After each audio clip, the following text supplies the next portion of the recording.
Hello friends, मैं हूं गौरव और बस गेस करो ये क्या है। Well be shock to know कि नॉर्मली एक गैलेक्सी ऐसी दिखती है, लेकिन ये धुंधला आग जैसा स्ट्रक्चर भी एक इंडिविजुअल गैलेक्सी का ही फोटो है। इनफैक्ट इस इमेज में इन चारों आर्क्स में जितनी भी धुंधली गैलेक्सीज आपको नजर आ रही है, वो सभी के सभी असल में एक ही गैलेक्सी है, सनबर्स्ट आर्क गैलेक्सी। इनफैक्ट यही क्यों, जरा इसे भी देखो। इसमें आपको कितनी ब्लू गैलेक्सीज नजर आ रही है? 4, राइट? वेल ये चारों के चारों एक ही सिंगल गैलेक्सी है, द आइंस्टाइन क्रॉस।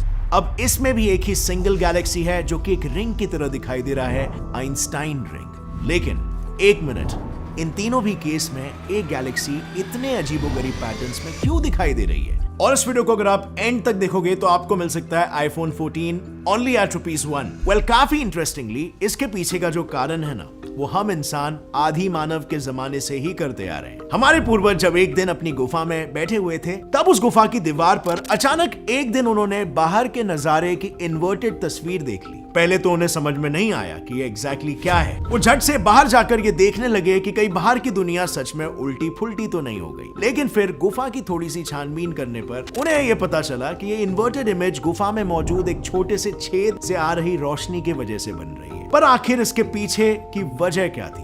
वेल, इसका जवाब तो उस वक्त उनके पास भी नहीं था, पर ऐसी ही कुछ मिलती जुलती चीजें वो लगभग हर रोज देखते आए थे। जी हाँ, जब रात में वो शिकार पर निकलते थे तो रात में टिमटिमाती जानवरों की आंखें उन्हें बिल्कुल वैसे ही लगती जैसे उन्हें अपनी अंधेरी गुफा में वो चमकते हुए बारीक होल से देखते हुए लगा था। यही सोच फिर समय के साथ साथ थोड़ी और इवॉल्व होती गई और आगे एंशिएंट ग्रीक्स के जमाने तक आते आते लोग ये मानने लगे कि हमारी आंखों के अंदर एक तरह की आग जलती है और वो आग फिर बाहर लाइट फेंकती है। Weird explanation, right? But it was true. आज से कई 100 साल पहले करीब 450 BCE में ग्रीक फिलोसोफर एम्पेडोकल्स का ह्यूमन विजन को लेकर यह लॉजिक था कि ग्रीक गॉडेस एफ्रोडाइट ने इंसानों को बनाते वक्त उनकी आंखों में एक एक लव, यानी जो कॉटन विक होता है ना, जो दिया में यूज होता है, वो जलाया है। और उस जलती हुई लव की रोशनी जब चीजों पर पड़ती है तब वो चीजें हमें दिखाई देती है। वेल सो जैसे आप देख सकते हो, लाइट की पुरानी थियरी मॉडर्न लाइट थियरी से लाइट ईयर्स दूर है। पर फिर आता है एक शख्स जिसने इस पहेली को उस वक्त भी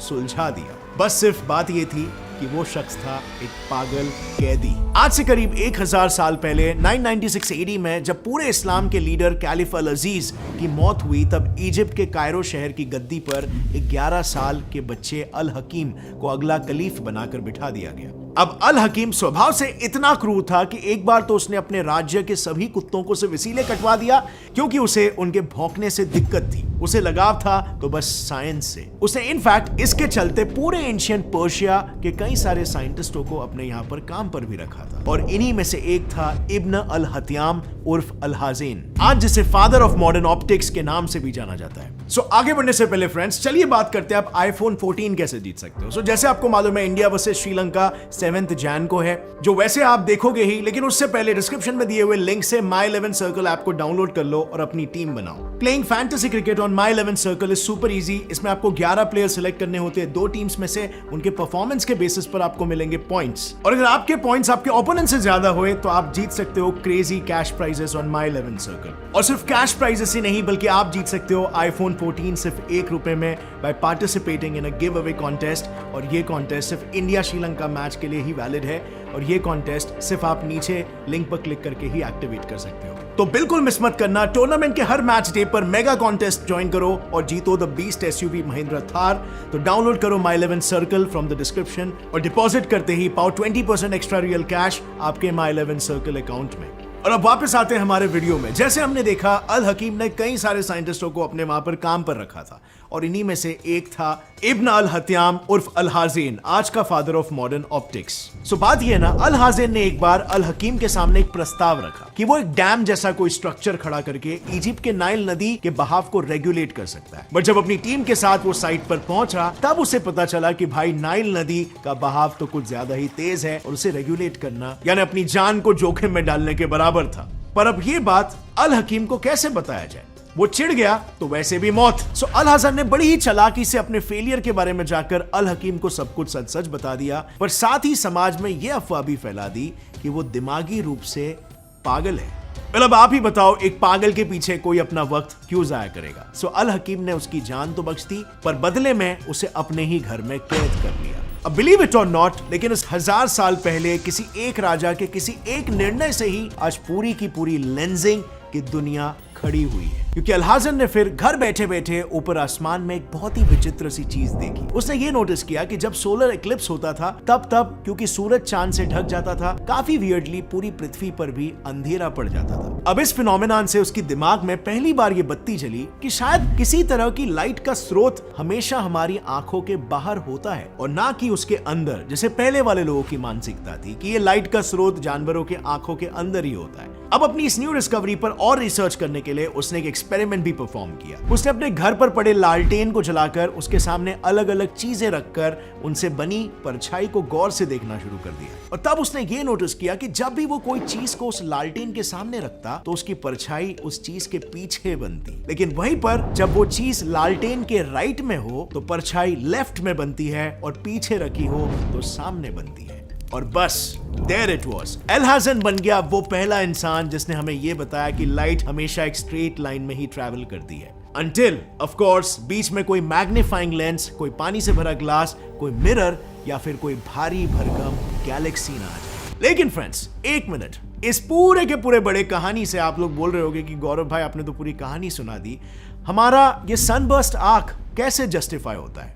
वेल रुको, अब इस एक एक्सपेरिमेंट से सारा का सारा कंसोलिडेट हो जाएगा आपके दिमाग में। सो 29 मई 1919 में एक टोटल सोलर इक्लिप्स होने वाला था जिसमें 5 मिनट के लिए चांद पूरी तरह से सूरज को ढकने वाला था, जब आप दिन के समय में भी तारे देख सकते हो। बस फिर क्या था, सर आर्थर एडिंगटन उन कीमती 5 मिनटों को पकड़ने के लिए एक नाव और अपनी छोटी सी टीम को लेकर अफ्रीकन वेस्ट कोस्ट से कुछ दूर मौजूद प्रिंसिपे आइलैंड की ओर दौड़े और अपने कॉलीग फ्रैंक डायसन और उनकी टीम को सोब्राल ब्राजील की ओर रवाना कर दिए। नतीजा, जब दोनों टीम्स ने अपनी अपनी लोकेशन से सूरज के पास नजर आने वाले अन्य स्टार्स की लोकेशन को रिकॉर्ड किया, तब उन्होंने देखा कि वो सभी स्टार्स सूरज के जितने पास नजर आने चाहिए थे उतने थे नहीं। यानी आइंस्टाइन की 1915 की जनरल रिलेटिविटी थियरी बिल्कुल सटीक थी और ब्रह्मांड में भारी भरकम चीजें एक्चुअली में लाइट को बेंड करके उसके स्रोत को मैग्नीफाई करती है। और जब ये लाइट को बेंड करने का फिनोमेनन स्पेस के कॉन्टेक्स्ट में किसी भारी सेलेस्टियल ऑब्जेक्ट की वजह से होता है, तब हम इस फिनोमेनन को कहते हैं ग्रेविटेशनल लेंसिंग। आपने कभी ना कभी कच्चे रास्ते पर साइकिल या बाइक जरूर चलाई होगी, पर उस वक्त क्या आपने कभी एक चीज नोटिस की है? अगर बड़ी गाड़ियों ने कच्चे रास्ते पर ऑलरेडी अपने पहियों के ट्रैक छोड़े होंगे तो ना चाहते हुए भी हमारा पहिया उसी ट्रैक पर चलने की कोशिश करता है। Am I right? बस यही होता है ग्रेविटेशनल लेंसिंग में लाइट के साथ भी। जब भी कोई भारी ऑब्जेक्ट स्पेस टाइम फैब्रिक में एक इस तरह का गड्ढा बनाता है तो एक गैलेक्सी से अपने सीधे रास्ते पर दौड़ती हुई लाइट ना चाहते हुए भी उस गड्ढे के कर्वेचर के हिसाब से बेंड होकर कहीं और ही पहुंच जाती है, इस पर्टिकुलर केस में हमारी आंखों तक। अब वेट, जरा स्क्रीन को जूम आउट कर लेते हैं और कुछ और कर्व्ड लाइट रेस बना लेते हैं और क्लियर पिक्चर मिलेगा। या अब मुझे बताओ, अगर ये मैसिव ऑब्जेक्ट बीच में नहीं होता तो क्या इस डायरेक्ट आती लाइट के अलावा ये बाकी दिशाओं में दौड़ती लाइट हम तक कभी पहुंचती? ऑब्वियसली नहीं, पर अब वो भी आ रही है। सो अगर हमारी आंखें हमेशा की तरह अब इन कर्व्ड लाइंस को भी एक सीधे लाइन में बैक ट्रेस करने लगी तो उन्हें क्या दिखेगा? जी हाँ, ये एक ही गैलेक्सी के अनगिनत कॉपीज। अब इसमें भी वेरिएशंस होते हैं, जैसे इनमें से आइंस्टाइन रिंग के केस में सोर्स गैलेक्सी, बीच का मैसिव ऑब्जेक्ट और हम एक परफेक्ट सीधे लाइन में होना जरूरी है, तब जाकर ऊपर नीचे लेफ्ट राइट हर जगह से इक्वल अमाउंट ऑफ लाइट हम तक बेंड होकर पहुंचती है। और इसमें अगर फिर भी थोड़ा 19-20 हो गया तो बनता है ये हमारा सनबर्स्ट आर्क। और इन दोनों से अलग सिर्फ 4 ऑपोजिट दिशाओं से आती हुई लाइट ही बेंड हो पाई तो बनता है एक आइंस्टाइन क्रॉस। लकीली आज हमें खुद बैठकर इन्हें डिकोड करने की कोई जरूरत नहीं है। आज हमारे पास ऐसी टेक्नोलॉजीज है जो सनबर्स्ट आर्क जैसी यूं धुंधली और सी के शेप में खींची हुई इमेज को भी ठीक करके उसकी असली इमेज हमें दिखा सके। इनफैक्ट यही वजह है कि आज हम जानते हैं सनबर्स्ट आर्क गैलेक्सी हमसे 11 बिलियन लाइट ईयर्स दूर है, और वो तो असल में 4.6 बिलियन लाइट ईयर्स दूर मौजूद एक गैलेक्सी क्लस्टर की वजह से हमें यू आर्क जैसी नजर आ रही है। हाँ, आई नो, आप सोच रहे होंगे कि जब ये ब्रह्मांड की खुद की नेचुरल मैग्नीफाइंग लेंस ही इतनी पावरफुल है और सूरज भी ग्रेविटेशनल लेंसिंग दिखा सकता है, तो फिर दूर दराज की गैलेक्सीज को स्टडी करने के लिए हमारे साइंटिस्ट उसे ही क्यों नहीं यूज कर लेते? सो गाइस, अब जरा सोच कर देखो, मैग्नीफाइंग ग्लास किसी भी डिस्टेंस से चीजों को जूम नहीं करता, उसे बुक से एक सर्टेन दूरी पर पकड़ के रखना पड़ता है, जिसे उस ग्लास का फोकल डिस्टेंस कहते हैं। अब जरा गौर से सुनना, सूरज के केस में ये फोकल डिस्टेंस है सन प्लूटो डिस्टेंस से भी 14 गुना ज्यादा दूर, यानी उतनी दूर अपना टेलीस्कोप भेजना पड़ेगा सूरज को एक पावरफुल मैग्नीफाइंग ग्लास के तौर पर यूज करने के लिए। अब कंपैरिजन के लिए आज तक का सबसे दूर तक ट्रैवल करने वाला man made object Voyager 1 probe पिछले 45 इयर्स से लगातार दौड़ने के बाद भी सन प्लूटो डिस्टेंस की सिर्फ 4 गुना दूरी ही तय कर पाया। सो इससे काफी अच्छा तो यही है कि हम ऑलरेडी दूर मौजूद चीजों को ग्रेविटेशनल लेंसिंग के लिए इस्तेमाल करें। खैर, इस पर आपकी क्या राय है नीचे कमेंट सेक्शन में शेयर करना मेरे साथ। और अगर इस वीडियो से आपको कुछ भी नया सीखने मिला, एक लाइक जरूर ठोकना। Gates and fly science channel को भी सब्सक्राइब कर लो और बेल नोटिफिकेशन दबाओ ताकि आगे आने वाली हमारी कोई भी वीडियो की अपडेट आप मिस ना कर सके। और फ्रेंड्स, डिस्क्रिप्शन लिंक से डाउनलोड करो माई 11 सर्कल और पाओ 20% real extra cash on your first deposit. Mahindra Thar and iPhone 14 जीतने का मौका, link is in the description. See you next time, friends. Till then, as always, stay curious, keep learning, and keep growing. Jai Hind!